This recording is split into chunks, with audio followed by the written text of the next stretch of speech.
Hello again, everybody, and welcome back to some more Command Modern Air Naval Operations. I'm giving the 1.08 patch a try. It was released a couple of weeks ago now as of this recording, and I'm going to fly this scenario. It's called Albania Airstrike 1984. It's sort of a Cold War East versus West scenario, except on a somewhat smaller scale. I'm flying as the NATO side, specifically as Italy, and I'm up against the Albanians. So let's go ahead and get into the scenario description and the briefing. In response to Albanian harassment and several aerial engagements, a decision has been made to strike several Albanian air bases. And now my side briefing. Perhaps as part of internal power struggles in the reclusive Balkan state, the Albanian Air Force has become more active. Albanian planes have harassed shipping in the area and clashed with NATO forces on multiple occasions. In response, Italian commanders have ordered a limited airstrike against two Albanian airfields that attackers have staged from, so it looks like these are the two fields right here in Albania itself. Despite the low quality of Albania's military, their radar coverage is superb, and you can see their radar covers. This would be from a couple of, let me see, I've got a Tall King radar and a Barlock search radar, and I'll zoom the map out a little bit and you can see the radar coverage. I think the smaller circles are going to be SA-2 sites. So we'll get to that here in a second. Ground forces consist of one SA-2 site at each airbase and an unknown amount of light AAA. Enemy air forces consist of an unknown quantity of J-6 and J-7 fighters. So the J-6 and J-7 are going to be a sort of knockoffs of the MiG-21 and the MiG-19. And considering the date, it's a 1984 scenario, I've got to look and see what we have on our side. I've just looked at the overall broad overview of this and haven't looked at any specifics, but this is going to be a pretty good threat depending on what we have to deal with it. Now, be prepared for the worst, and excessive losses are to be avoided. Okay, so that's it for the briefing. Now let's go ahead and look at what we have here for a setup. I've got two air bases. I have a radar AN/FPS 117. Let me go and read up on this a little bit. It looks like just a big search radar. And yeah, low power, long range, phased array, 3D search radar. So this will be kind of like our AWACS coverage for this mission. Just an early warning radar site. It says, let me see, IOC of 1980 for this 1984 scenario. This is a fairly new system, so it should be just the thing we need. I'm going to go ahead and go to the sensors tab and make that active so that it's transmitting from the beginning so we can see what the air picture is, and you can see the wide range ring pop up for that site. Now I'm going to have two bases to work from. Let me see, what are you? You're not named, but this is Foggia up here. And if I go to the aircraft tab, I'm going to have PD-808s, which I am not familiar with at all. Let's see, that's like a small two-engine aircraft, electronic warfare aircraft, okay. Okay, so these served in the Italian Air Force from 1978 to 2003. It looks like they had 8 total, and I have some here at my disposal. Now, their capability is going to be offensive and defensive ECM, so as far as thinking about escorts for a strike package going in on these two airfields, considering the SA-2 threat, these will definitely be part of anything that I send up. And they also have that ELINT, electronic intelligence capability, so I could, in addition to my radar that I have up and running right now, I could get one of these up into the air just to kind of snoop for any transmissions coming from Albania. That would be actually a very good thing to do right now. I'll go ahead and launch one of these and just get it into the air, and I'll go with this one, North Jammer 1. And if I need to retask this one into, say, like an escort for the strike package, I can do so, and they should have enough range that I don't have to worry about. Actually, how long do I have in this scenario? 3 hours and 36 minutes to execute this strike. Okay, got it. So yeah, that one will be able to get airborne, and I'll be able to retask it as needed. Now I have F-104s, F-104Ss, okay? So 14 of these total at this airbase, at the Foggia airbase. I have 5 of them configured for air-to-air. Now, that's going to be AIM-7E2 Sparrows, semi-active guided, or semi-active radar-guided missiles, and AIM-9F Sidewinders.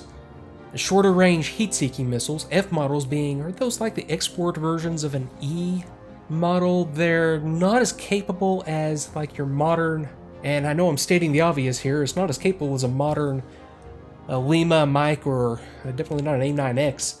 I guess what I'm looking for right here is whether or not this is all aspect, or, yeah, it says here, anti-air rear aspect, so For these to be effective, the firing aircraft, these F-104s, will have to get behind the target in order to employ them. Now they're the F model. Let me go to Wikipedia real quick and see exactly what the F model is. I used to know this. I think it's the next word of the E, but I could be wrong. I'll be right back.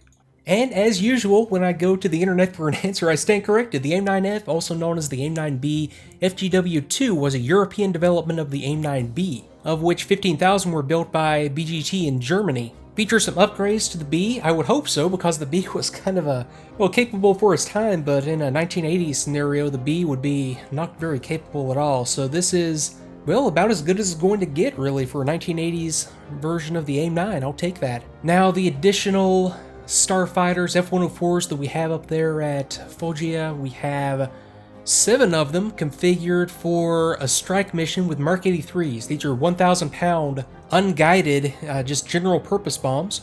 And they also carry a drop tank for some increased range, and that's something I need to think about for an F-104. It's not that far of a flight, but I guess specifically that is something that I kind of need, is to know how far they're going to be flying here. Let me do some quick measurements and I'll be right back. Okay, so from Foggia to the northern airfield, we'll just say 200 miles. That's going to give us a rough estimation. And then from Gioia del Colle, we have about 100, 130, I'll just say 150 from there. And now what I wanted to do with that information was just kind of keep that in mind as I'm looking at the different types of aircraft and make sure that they're going to be able to make it. So back to the aircraft screen now. For these guys, let me see the range on these, or at least the quoted range in the profile for this one, 310 nautical miles. And that's the strike radius for these, so that's just fine. Now let me double check my fighters, and yeah, they have drop tanks too.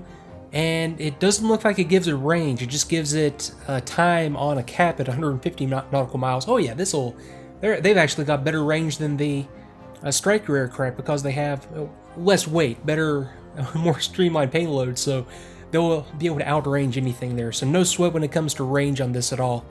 Okay, now at Gioia del Colle, I have 23 aircraft total, 15 of which are F-104s, and these are again with Mark 83s. And a drop tank, okay, 260 nautical mile radius, and yeah, that's just fine.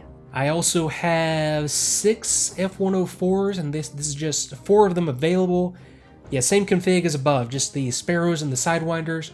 I have 2 more of the PD-808 ECM or ELINT aircraft, and oh cool, I have G91 Ginas. These are neat aircraft. This would be a great aircraft actually for I was about to say strike fighters. This was one of the aircraft that was available as an add-on for strike fighters way back when. Yeah, it'd be kind of cool for DCS too. It's like a light attack aircraft like we're seeing coming out with the C-101, the Hawk, and the L-39.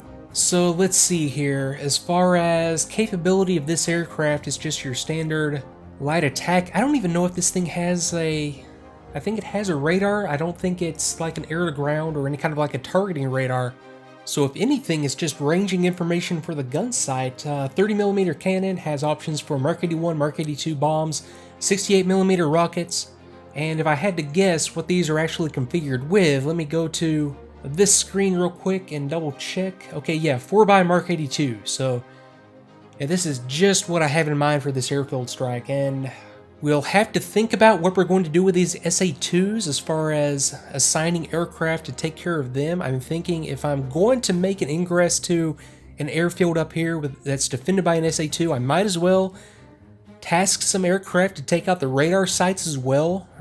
SA-2 and the early warning radar, the Barlock and the Talking. So it looks like we have plenty of assets to do that with, and I have 8 total Ginas available here. So range and profile, 220 nautical miles.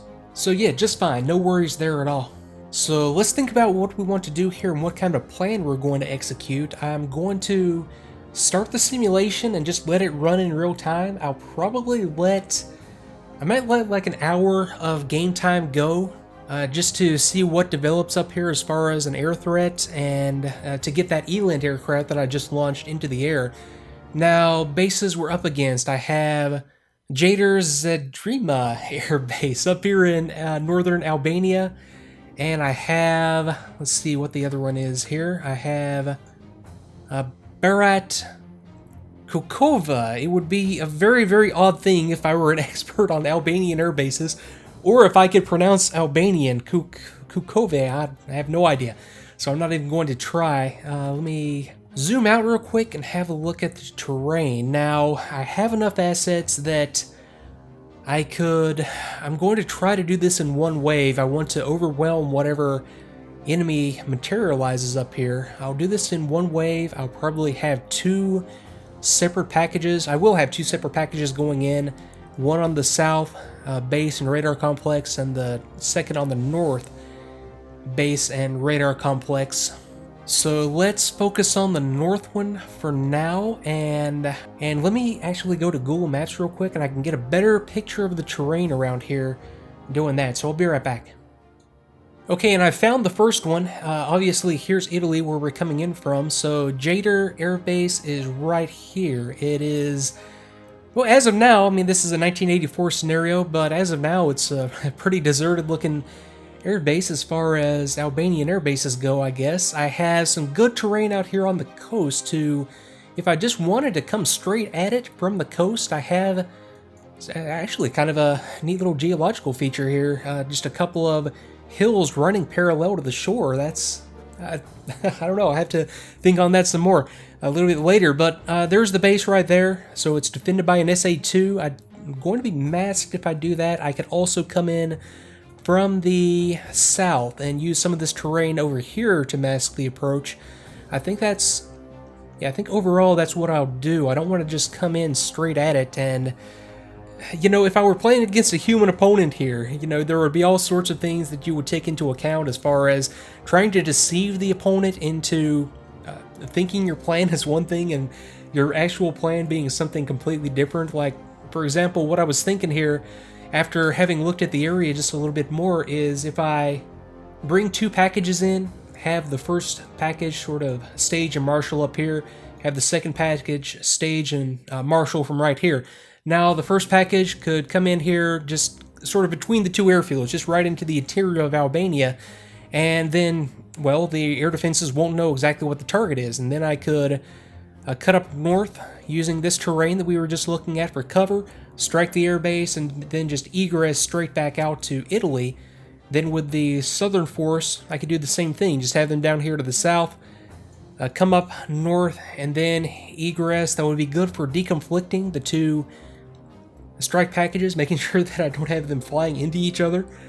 And it would be good also for kind of keeping the enemy off balance as far as what I'm actually going in there to attack. I wouldn't want to fly directly at the target in this case. And that is, you know, if I were playing against a human opponent, if I'm playing against the AI, I could just throw the aircraft in there and it's not going to matter. I'm going to get the same response no matter what.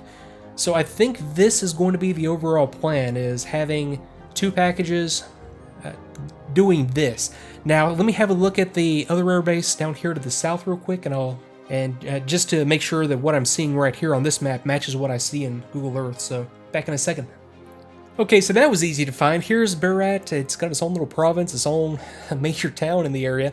So we'll zoom in here to the airbase, and it's actually a very interesting looking airbase, and there's something up here on the hills that I'll show here in a second, but you know, we have aircraft down here on the ramp, and you can tell that this was really a sort of Cold War, really a Soviet type design, just by the setup of the, you can see like the hexagon paving on the runway and just the layout of the airfield.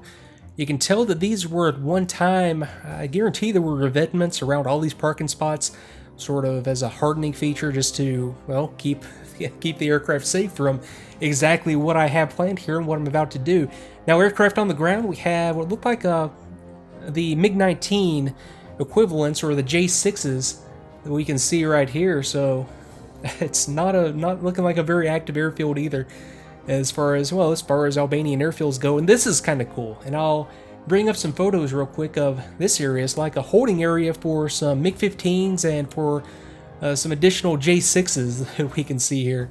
And even better, to top it off, we have an underground storage facility right here with the entrance. So an underground hangar with all these hold aircraft around it. That's just, Very, very cool. Here's another photo. This one's a little bit of a lower res photo, but yeah, you can see the setup here, how it was just set up with a taxiway going straight into the underground facility. So the chances of me taking out this location specifically, even if it is depicted in the command database here, would be slim to none. So what I'm going to focus on when I'm allocating targets is taking out the choke points going to the runway. I want to take out the runway intersections wherever the taxiway enters the runway, and then assign some more aircraft to take out and just try to put some craters along the length of the runway, and maybe if I have enough left over to take out some of the parking locations as well on this airbase, and that's the plan also for the other airbase for when we start to allocate targets.